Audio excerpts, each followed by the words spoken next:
¡Oh, Dios! Parezco un escorpión gigante. Bienvenidos, chavales, a un vídeo que llevo queriendo hacer muchos años. Y como llevo queriendo hacerlo años, pues bueno, voy a intentar que sea un vídeo con todo tipo de detalles. Como sabréis, y si lleváis siguiendo el canal por lo menos desde 2021, no es la primera vez que fabrico unos brazos mecánicos. ¿Y por qué llevo años queriendo hacer este vídeo? Bueno, pues porque al fin y al cabo, la primera vez que hice los primeros brazos mecánicos, tenía bastante menos experiencia de la que tengo ahora. Además, teniendo en cuenta que hacía tan solo 6 meses que había comenzado a fabricar proyectos. Y es por esto que, aprovechando que el programa de Antena 3, El Hormiguero, contactó conmigo, pues quise aprovechar para hacer una versión 2, un poco por retarme a mí mismo y también por quitarme algunas espinitas de cosas que no pude añadir la primera vez, como por ejemplo el hecho de que sean plegables. También quiero agradecer muchísimo tanto a Arduino como a DF Robot que se unieron a este proyecto enviándome algunos de los componentes que vais a ver en este vídeo. Así que vamos a la verdadera pregunta de este vídeo: ¿qué tratamiento de skincare me he hecho en la cara para que no se me note que no descanso? Ni puta idea, me he hecho cremas aleatorias en la cara. Pero vamos a la verdadera pregunta de este vídeo: ¿cómo he hecho estos brazos mecánicos desplegables? A ver. Buah, perfecto. Una cosa que digo siempre por redes sociales es que los brazos mecánicos es el proyecto al que más uso le he dado. Sí que es cierto que he usado y he hecho actualizaciones de cositas que a día de hoy tengo a la venta en Etsy, como la pistola láser, la cabeza de Bender o el contenedor de gritos de Monsters CNC, pero al final no dejan de ser mejoras de diseño que he hecho únicamente para poder venderlas. Si digo que los brazos mecánicos son lo que más he utilizado es porque yo cuando hago un proyecto lo divido en boceto, diseño, construcción, grabación y fin de la historia. No lo vuelvo a encender, no lo vuelvo a utilizar y no hago absolutamente nada con ellos. De hecho, a la mayoría les saco los componentes para reutilizarlos. El caso es que los brazos mecánicos fueron un proyecto que se me hizo muy viral. Los tuve que llevar a eventos, volver a ponérmelos, crear más contenido, hacer otro vídeo para TikTok, llevarlos a algunos programas de televisión y todo teniendo en cuenta que estaban hechos para únicamente salir en un vídeo en mi casa y poco más. Y para que veáis la diferencia de estos brazos mecánicos nuevos con los de la primera versión, que los he rescatado, señores, porque a pesar de todo siguen, iba a decir vivos, pero bueno, todavía no mucho. Para que veáis la diferencia entre unos y otros, os voy a contar qué tenían estos exactamente. Estos brazos eran un par de barras fijas que no podían moverse y que siempre estaban desplegadas. Estas barras, por así decirlo, eran tubos de aproximadamente 3 centímetros de diámetro impresos en 3D, los cuales tenían unas piezas triangulares por donde pasaban los cables. Estos brazos contaban con unas pinzas bastante parecidas a las que he incluido en la versión 2, por cierto. Y en general los brazos se movían con los servos más típicos para usar con Arduino, los servos SG90, los cuales tienen un torque, o sea la fuerza que emplean, de aproximadamente 1,6 kilos por centímetro, eso alimentados a su máxima capacidad, 6 voltios, o sea que alimentados a 5 voltios como yo los tenía, pues eran más débiles. Los únicos servomotores con más torque eran los de los codos, ya que aquí les puse unos servomotores MG995, debido a que era donde más fuerza necesitaba, y estos servos tienen un torque máximo de aproximadamente 11 kilos por centímetro alimentados a 7,2 voltios. Los anclajes de estos brazos eran la mitad de unas tuberías cortadas con un soporte que les diseñé para unir brazos a estas tuberías, y estas a su vez estaban atornilladas a una placa, la cual era la parte de un expositor de un supermercado que estuve serrando. Por si fuera poco, y lo digo en el tono más despectivo posible hacia mi propio trabajo, eran lo más incómodos posibles, pero vamos, que teniendo en cuenta que eran tuberías atornilladas a un trozo de expositor y unido a mi cuerpo con correas de persiana, pues mira, bastante hacía. Y si hablamos de sujeción, os hablo también de los controles de las manos, que estaban hechos con botones pulsadores con la circuitería soldada prácticamente en el aire, sin PCB ni nada. Además que los cilindros de los botones que hice se iban cayendo todo el rato. Para terminar, todo esto estaba alimentado por 6 pilas. 6 pilas, las del mando de tu casa. En cuanto a la estructura, era débil. Cuando tú imprimes algo en 3D, la impresora va imprimiendo la pieza por capas, lo que quiere decir que cuando imprimes un cilindro, este está hecho a base de capas muy finas de un círculo encima de otro. Así que el peso que se debe ejercer en él, en este caso, coincide precisamente con la línea que sigue la impresión a la hora de realizarse. Otra cosa, y lo que creo que considero más importante, son los servomotores. Todos estos servos los tenía conectados al mismo pin de 5 voltios de Arduino, y esto realmente para un testeo no viene mal, pero cuando tú quieres hacer un proyecto con servos, estos deben alimentarse por separado.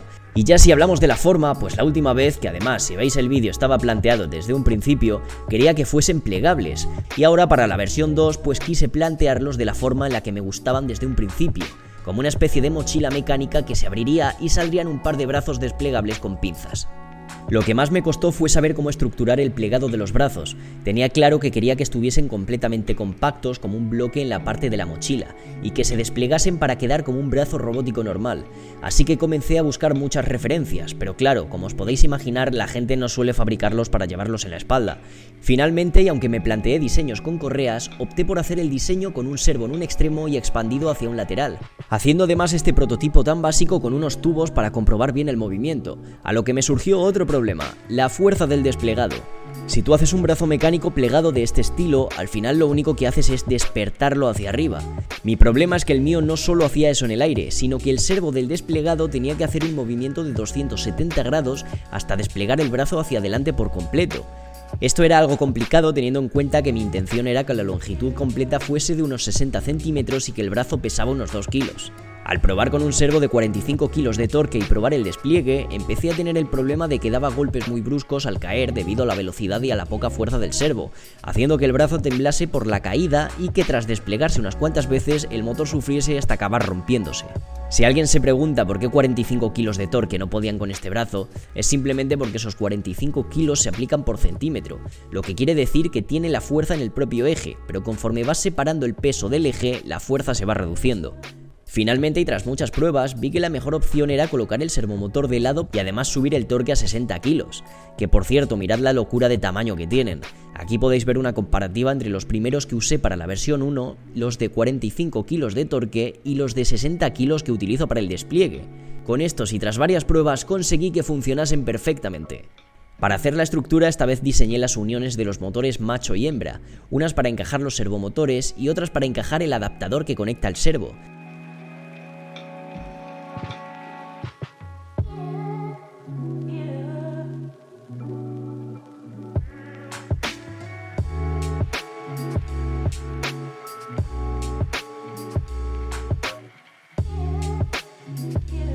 Y sobre esto le coloqué unas tuberías de PVC para evitar que la estructura fuese débil.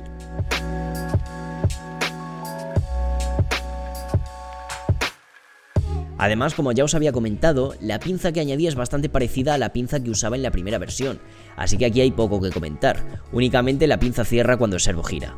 Aquí entonces pasó una cosa y es que cuando me contactaron los del hormiguero me dijeron que les gustaba mucho la pistola láser que hice, y bueno, teniendo en cuenta que la pistola que hice en su día, a día de hoy quedan prácticamente los restos, decidí coger el mismo láser que llevaba e incluirlo en los brazos mecánicos. Para eso hice un boceto que sinceramente pues es bastante acertado a cómo quedó finalmente.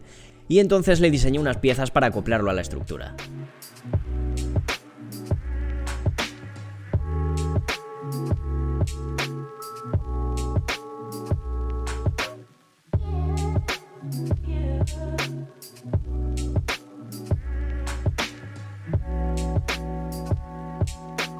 Tuve que desmontar el chasis del láser y modificar el botón para ponerle unos cables, ya que ahora lo debería controlar Arduino, además de hacerle una especie de batería falsa para unir contactos porque la batería que iba a usar ya no sería la del propio láser, sino la misma que alimenta todo lo demás. O sea, básicamente al láser le quité las baterías y convertí el interruptor en dos cables, positivo y negativo. Al no haber batería no cierra el circuito, así que la batería falsa sirve para unir el positivo desde la propia placa del láser hasta el cable del extremo. De esta forma, y añadiendo un servo de 60 kilos para el despliegue y otro de 45 kilos para encañonar, tenemos listo el brazo derecho. Este brazo lleva también de decoración una tira de LED scope, los cuales iluminan más que el puto sol y que son una tira a la que no se le ven los LED, sino que solo se ve una línea de color azul.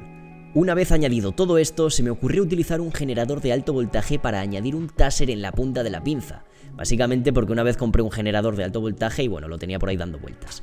Entonces modifiqué la pinza para incluir cables por dentro y unos contactos metálicos por donde pasa la corriente.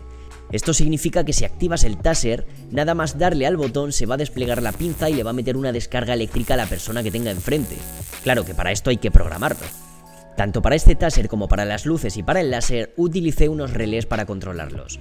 Si este es el brazo del láser, este láser no podemos conectarlo a la placa directamente, sino que tiene que pasar por un relé que servirá de interruptor y que estará entre el propio láser y la alimentación. Cuando el interruptor, o sea, el relé, está activado, deja pasar la corriente. Pues para activar y desactivar el relé le enviamos la señal desde la placa, que a su vez está programada para que esa señal la envíe un botón. Pues bien, toda la electrónica de este proyecto la controla este Arduino Giga R1 Wi-Fi, el cual tenemos gracias a Arduino, que me envió algunas cositas tanto para este proyecto como para algunas cosas que estamos diseñando. El Arduino Giga R1 Wi-Fi es una verdadera bestia, tiene un diseño parecido al del Arduino Mega, 76 pines, procesador dual core, conector USB-C para la programación, USB para dispositivos, incluye Wi-Fi, Bluetooth, compatibilidad con Arduino Cloud y conectores para cámaras o pantallas, que por cierto Arduino también me envió una de las nuevas pantallas que han lanzado para conectar el Giga. Y para que os hagáis una idea más o menos de cómo está organizada la electrónica del proyecto, está toda concentrada en una placa impresa en 3D que lleva en la parte trasera de la mochila, la cual se divide de la siguiente forma. En la parte trasera tenemos 3 baterías, una de 12 voltios y 7000 mAh que alimenta únicamente los motores, otra de 3,7 voltios que alimenta únicamente el taser, y otra de 12 voltios y 6800 mAh que alimenta todo lo demás, LEDs, láser, Arduino y bueno, y todo lo demás. En la parte delantera tenemos 4 reguladores de voltaje. Después tenemos los relés, que como ya os he comentado, están entre las conexiones del taser, del láser y de los LED. En la parte superior tenemos el Arduino, que es el cerebro de todo esto. Luego quise probar a hacerme guantes ápticos con sensores de flexibilidad. Estos guantes los he usado para un brazo robótico que hice el año pasado y que movía los dedos según los movía yo. Pero claro, necesito la mayor precisión posible y con estos sensores enseguida que haga con la mano un movimiento que no toque, pues ya la hemos liado. Al final opté por hacer una versión bastante mejor de los primeros controles que hice con botones pulsadores. Volví a diseñarlos, les acoplé unos guantes y esta vez los hice bonitos y prácticos. También añadí un brazalete con un par de botones que controlaban la elección entre el agarre de la pinza y el taser, ya que dependiendo cuál pulsases, pues la pinza hacía una cosa o hacía otra. Además añadí un lector de batería que también nos envió DF Robot y lo más importante, un interruptor general que sí que estaba a mi alcance.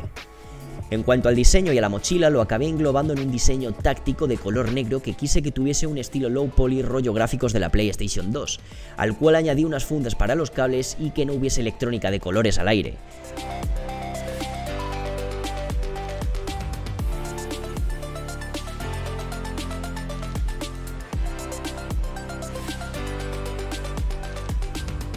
Y una vez diseñado todo esto, le añadí el toque final. Un par de placas en negro y dorado con los dibujos de Trancas y Barrancas, las mascotas del hormiguero.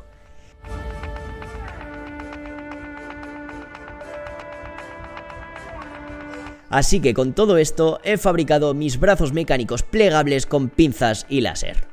Y nada, esto que habéis visto pues ha sido todo el proceso de todos estos brazos mecánicos, tanto los primeros como los segundos. Realmente es que entre una versión y otra hay una diferencia de, creo que unos 3 años. Van a seguir saliendo proyectos y de hecho voy a seguir enseñando proyectos que ya he hecho. Así que nada, me despido de todos vosotros, vosotras. Voy a cortar ya que tengo que editar este vídeo. ¡Adiós!